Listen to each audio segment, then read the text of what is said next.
Bismillahirrahmanirrahim. Alhamdulillahi rabbil alamin wa afdhalus salati wa atamu taslima ala sayyidina maulana Muhammadin wa ala alihi wa sahbihi ajma'in wa ba'du. Fa in qulta lahu fa fima al-hirsu ala al-istithar bi kulli hadhihi al-mashari' aw as-safaqat wa hal la iktafaita bima qad yughnika minha ajabaka bidarsin tawilin yu'allimuka min khilalihi at-tumuha alladzi la yakifu inda haddin wa la ya'rifu ma yusamma bimikyasil hajah aw muqawwimatil 'ish al-karim. Kullahu, saya sambung dulu ya. Malladzi dzakkaraka bihadha at-tumuh alladzi ta'tazzu bihi wa tu'allimuna iyyahu indama takunu bisadadi ma qad dhaminahu Allahu lak min umuri ma'ashika wa dunyaka. Wa malladzi ansaka hadha at-tumuh dzatuhu. Wa malladzi ansaka hadha at-tumuh dzatahu wa zajjaka fi naqidihi minal kasal wal ihmal indama tajidu man yudzakiruka bil wadhifati allati talabaha Allahu minka wa khalaqaka min ajliha. Tsumma dzakirhu bi hikmatin ukhra li ibni Athaillah rahimahullah yaqulu fiha ijtihaduka fima dumina lak wa taqsiruka fima tuliba mink dalilun alam timasil basirati mink. Jadi jika kau nyatakan kepadanya fa fimal hirsu, untuk apa bentuk kerakusan, ketamakan ini, al-isti'sar, ya, kerakusan untuk terus mengadakan, ya, semua bentuk proyek lah, bisnis-bisnis gitu kan, deal-deal, safaqat. Wa hal la iktafaita, kenapa enggak kau cukupkan saja, cukup, kau merasa cukup dengan yang mencukupkan dirimu? Kenapa enggak kau sudahi dengan mencukupkan dirimu saja? Artinya dengan sekian banyak yang dijalaninya, dialaminya, di mana gara-gara itu dia merasa harus menundakan hal-hal yang tadi sebenarnya dituntut kepadanya itu. Kenapa nggak dicukupkan saja? Sehingga waktu banyak untuk bisa mengejar semua yang seharusnya diutamakan tadi. Kenapa? Kenapa mesti seakan-akan nggak pernah puas dengan itu? Emang nggak pernah puas lah pula. Kapan syahwat pernah pula puas? Kapan syahwat pernah puas? Kalau syahwat pernah puas ya, nggak ada cerita Pertamina, minyak kita, apalagi Timah di Banjarmasin, apa lagi? Mas, apa lagi yang baru ini, apa baru lagi? Pertalite yang di Jawa Barat, ya kan? Yang nyeret siapa? Yang nyeret siapa juga? Gubernur yang lama, ya kan? Ridwan Kamil. Kalau andai kata syahwat itu puas, nggak ada cerita-cerita ini. Kalau kita kaji ulang-ulang, ada orang nggak bisa puas tinggal di Indonesia dengan gaji 1,2 miliar sebulan. Ada orang nggak puas gitu. Tinggal di Indonesia dengan gaji 1,2 M sebulan itu. Karena mungkin Indonesia ini macam di Swiss, butuh 5 miliar sebulan baru puas. Mungkin begitu. Nah, itu. Kalau syahwat bisa puas, amanlah kita. Maksudnya nggak puas. Entah? Ajabaka bidarsin tawil yu'alimuka min khilaliha. Dia akan jawab bidarsin tawil, dia akan jawab, ya kan, pertanyaanmu tadi, yang kau sampaikan tadi dengan pelajaran panjang. Oh, dari sini diajar nyawa, diajarinya, ya, dari apa yang disampaikan. Jadi dijawabnya tadi itu, yu'allimuka, diajarkan tumuh, tentang obsesi. Tumuh ini keinginan kuat ini, tumuh, obsesi lah, obsesi untuk apa yang dia kejar tuh. Alladzi la yakifu inda haddin. Tumuh ini obsesi, ya, keinginan kuat yang tak pernah akan berhenti. Yang tak pernah yakifu indah haddin, yang enggak pernah puas lah. Wala ya'rifu ma yusamma, yang enggak kenal sama sekali apa yang diistilahkan dengan mikyasul hajah. Apa itu? Sekedar memenuhi kebutuhan. Enggak pernah enggak tahu. Jadi dia gini, dia punya keinginan kuat, obsesi besar yang tidak ada tidak bisa membendung dirinya sampai batas tertentu untuk kebutuhan tertentu. Enggak pernah. Dia kan jawab bahwa dia punya cita-cita, keinginan kuat, obsesi yang tidak akan ada batas akhirnya. Ya. Kullahu malladzi dzakaraka bihadza tumuh. Apa malladzi dzakaraka bihadza tumuh? Apa yang mengingatkanmu tentang tumuh, tentang obsesi atau keinginan kuat ini? Ta'tazubi, yang kau banggakan ini, yang kau ajarkan, yang kau jelaskan sama kami, tu'alimuna iyyahu indama takunu bisadadi ma qad dhaminahu Allah. Ketika kau ada di hadapan yang telah Allah jamin untukmu, berupa urusan-urusan kehidupanmu, duniamu. Allah jamin, ya kan begitu. Wamalladzi ansaka hadatumu dzatahu wa zajjaka fi naqidi minal kasal. Lalu apa juga yang melupakanmu tentang obsesi tadi itu. Lalu mengguncangmu pada kebalikannya berupa malas, ihmal. Innama tajidu man yudzakiruka, ketika saat ada orang mengingatkanmu tentang tugas yang Allah tuntut darimu, dan dia ciptakan untuk itu. Maksudnya gini, yang orang ingatkan sama orang ingatkan sama kau ini, apa rupanya kaitannya sama obsesimu untuk mengejar apa masalahnya rupanya? Apa rupanya masalahnya? Itu kan nggak ada urusan sama sekali. Artinya tugas yang harus kita jalani ini tidak mengganggu seseorang tuh dengan dia ingin mengejar impiannya, harapannya, cita-citanya. Udah, tidak mengganggu. Tidak mengganggu. Kenapa rupanya? Kenapa mesti jadi kambing hitam jadinya? Ketika ada orang ingatkan tugas besar kita kan tinggal di sini ngabdi sama Tuhan. Ya kan? Ikutilah perintah Tuhan, jangan sembarangan, jangan sembrono. Pahami rambunya. Duduk di majelis lah kalau gitu supaya tahu cara kita ini baik. Kan begitu? Oh janganlah, nggak boleh meninggalkan sholat, kewajiban agama. Enggak, aku lagi ngejar. Ya apa urusannya pula ngejar-ngejar itu sama tugas-tugas ini? Siapa yang bilang rupanya untuk sementara ngejar tumuh tadi itu tinggalkan sesaat tugas-tugas? Siapa yang bilang begitu? Yang bilang gitu itu siapa? Coba. Dan siapa pula yang bilang begini?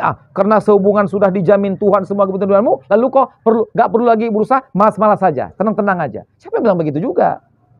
Yang bilang itu siapa? Ada. Usahakan saja, kejar saja harapan cita-citamu, tapi jangan lupa tetap dengan tugas misi besar sebagai landasannya. Nah itu. Yang dijamin Tuhan untukmu, kau juga tidak terlena, tidak malas-malas. Untuk bagaimana mengabaikan itu. Enggak juga begitu. Tapi juga jangan sibuk mengejarnya, kau tinggalkan tugas-tugas besar ini. Enggak begitu juga caranya. Itu maksud paragraf ini. Tsumadzakirhu bihikmatin. Kemudian coba ingatkan orang tadi dengan mutiara hikmah Imam Ibnu Sakandari yang dulu pernah kita bacakan. Apa itu? Ijtihaduka fima duminalak. Kesungguhanmu, keulutanmu, ya kan? Sikap luar biasa yang kau berikan untuk meraih sesuatu yang sudah dijamin untukmu. Lalu ini masalahnya, wa taksiruka. Di samping itu, keteledoranmu, ketidakpedulianmu untuk melakukan yang dituntut kepadamu.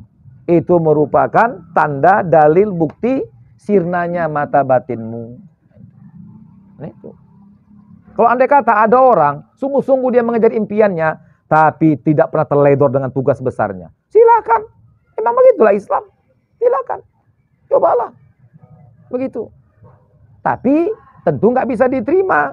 Andai kata mengejar impian tadi itu, udah yang sebetulnya seberapa pun dikejar, udah ada ketentuan Tuhan untuk itu. Orang tinggal di dunia, memang udah gitu batasannya kan gitu. Silakan.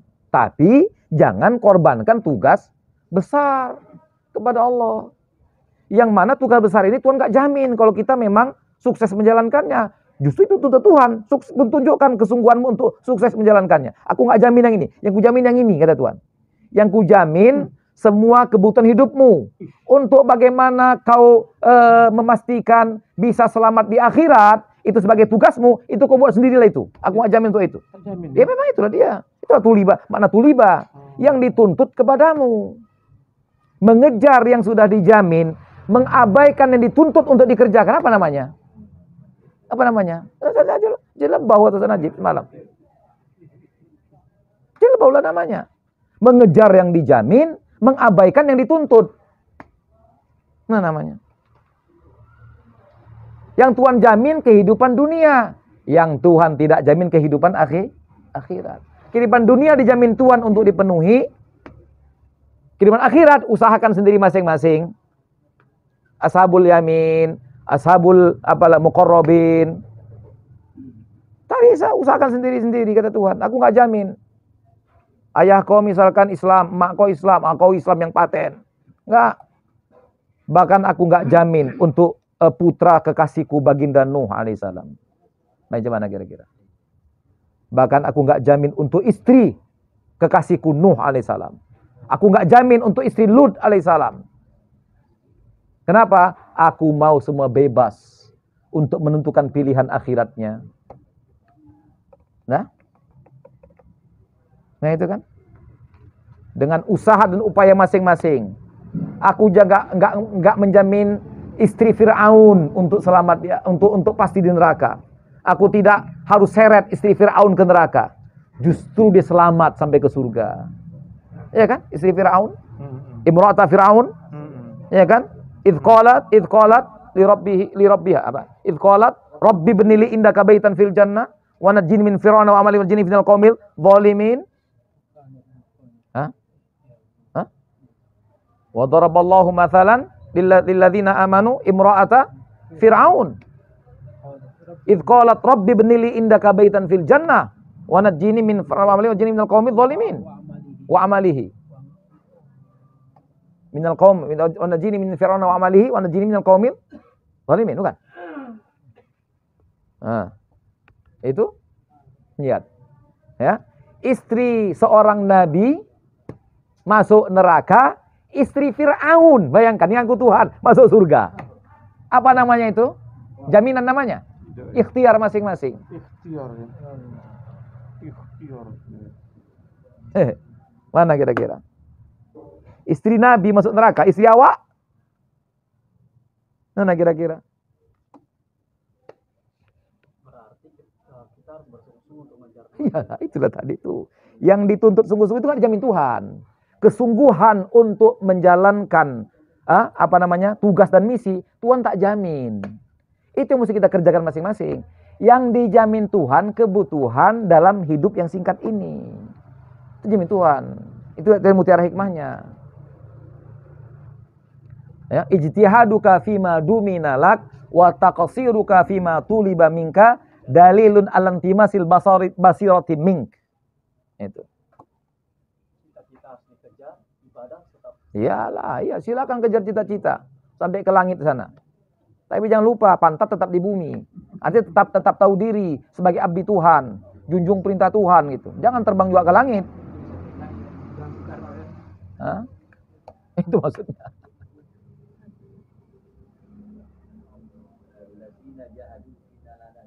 Subulana. Mujahadah lah. Itulah mujahadah. Sesungguhnya. Oke? Yalah. Berat. Gimana jadinya? Iya. Yang kita ucapkan sama Tuhan tiap saat. Itu kita resapi. Kita jiwai. Ya, sepenuh hati apa itu? Iyyaka na'bud wa iyyaka nasta'in. Itu dia. Itu hakikatnya. Tuhan, sungguh aku hanya menyembahmu. Karena dari semua yang kuserap tentang agamamu, memang aku abdimu yang hina. Kau Tuhan yang agung. Kupastikan aku hanya menyembahmu, aku sembah yang lain. Itu kebenaran yang kutangkap. Itu iman yang kuterima. Kaulah sembahanku satu-satunya. Aku akan sembahmu dengan semampuku. Mujahadah aku untuk menjalankan ubudiyah kepadamu. Itu makna iyyaka na'bud itu makna iyyaka na'bud. Aku janji kepadamu sesungguh hati untuk menjalankan jihadun nafsi ini Tuhan, dalam menyembahmu, mengabdi kepadamu. Tapi Tuhan, ku dapati diriku ini lemah, tak berdaya. Tadi udah kami ceritakan di Qonitin, ada 4 musuhku di depan mata. Tambah pula satu lagi Qorin lagi di belakangan. Jadi kena begini kondisinya, iyyaka nasta'in. Aku terus mohon kepadamu pertolongan, bantuan, inayah, perhatian, bimbingan. Inilah pengabdian kita. Nah, iyyaka na'bud wa iyyaka na'bud, pernyataan ungkapan akan kesungguhan untuk mengabdi sama Tuhan. Sungguh-sungguh semampu kita, tapi jangan lupa kita terbatas. Kita hina, kita lemah, kita tak berdaya. Maka kita iringi wa iyyaka nasta'in. Yang paling bagus menjelaskan itu singkat Syekh Buti. Lihat nanti di YouTube-nya. Ketika beliau hadir di majelis Syekh Habib Ali Al-Jufri. Lihat macam mana Syekh Buti menguraikan iyyaka na'bud wa iyyaka nasta'in dalam beberapa singkat kalimat tapi cukup dalam, kalau diresapi nangis kita dengarnya. Nangis. Saya nangis ketika meresapi apa yang beliau jelaskan tentang iyyaka na'bud wa iyyaka nasta'in. Bahwa itulah abdi sebetulnya. Itulah pengabdian kepada Tuhan. Nah, lihat nanti di video yang ada terjemahannya. Ya. Nah, oke, dah itu aja lah dulu. Nanti yang ketiga nanti kita sambung ya. Wallahu a'lam. Sallallahu rabbuna. المصطفى سيد المرسلين صلى الله ربنا على النور المبين أحمد المصطفى سيد المرسلين وعلى آله وصحبه أجمعين وعلى آله وصحبه أجمعين.